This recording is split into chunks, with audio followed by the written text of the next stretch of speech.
Hi friends, welcome to Solaivanam. இன்னைக்கு நம்ம சேனல்ல மட்டன் கிரேவி எப்படி செய்யலாம்ன்றத பார்க்க போறோம். அதுக்கு என்னென்ன பொருட்கள் யூஸ் பண்றோம், எப்படி செய்யலாம் அப்படிங்கறத பார்க்கலாம். வாங்க வீடியோக்குள்ள போகலாம். இன்னைக்கு குக்கர்ல தான் கிரேவி செய்ய போறோம். இப்போ நம்ம குக்கர் எடுத்து வச்சாச்சு.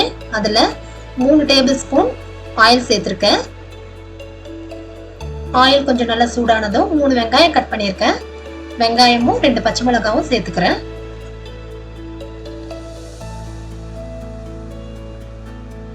நல்லா சேர்த்துட்டு இதை நம்ம வதக்கி விட்டுடலாம். இந்த வெங்காயம் வதங்கிறதுக்கு நமக்கு ஒரு 20 நிமிஷம் பிடிக்கும். நல்லா கலந்து விட்டுட்டு ஒரு 20 நிமிஷம் வரைக்கும் நம்ம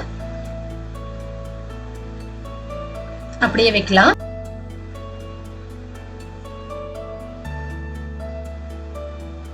நல்லா பொன்னிறமா செவந்து வரட்டும்.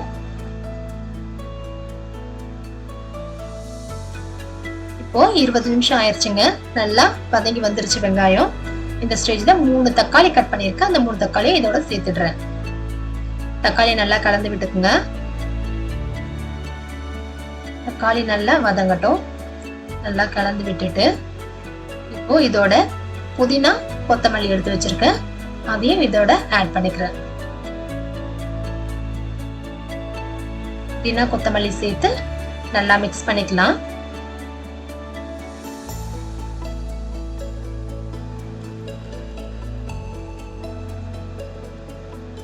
நல்லா கலந்து விட்டுக்கலாம்.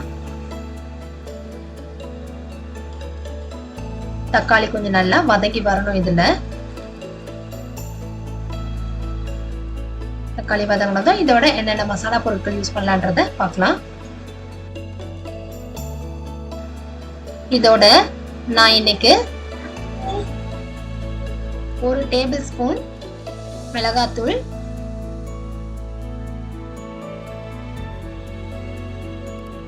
1 சிட்டிகை மஞ்சள் சேர்த்திருக்கேன். 1/2 spoon jeera powder, 1/2 spoon garam masala, 1/2 spoon தனியா பவுடர், 1/2 ஸ்பூன் மிக்சிங் மிளகாத்தூள். இதோட தேவையான அளவு உப்பு சேர்த்துட்டு நல்லா இதை கலந்து விட்டுப்போம்.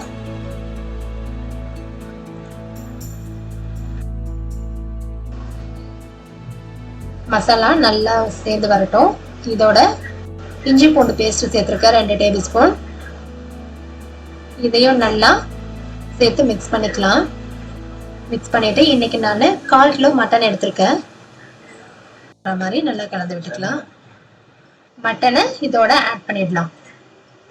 மட்டன் சேர்த்துட்டு நல்லா மிக்ஸ் பண்ணிக்கோங்க.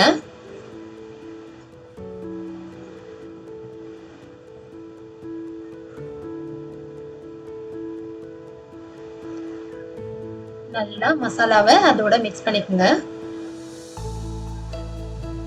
இந்த ஸ்டேஜ்லயே இதோட நான் ஒரு 2 டேபிள் ஸ்பூன் தயிர் எடுத்து வச்சிருக்கேன். தயிரையும் இதோட ஆட் பண்ணிக்க போறேன். இப்போ தயிர் சேர்த்துட்டு நல்லா கலந்துக்கலாம்.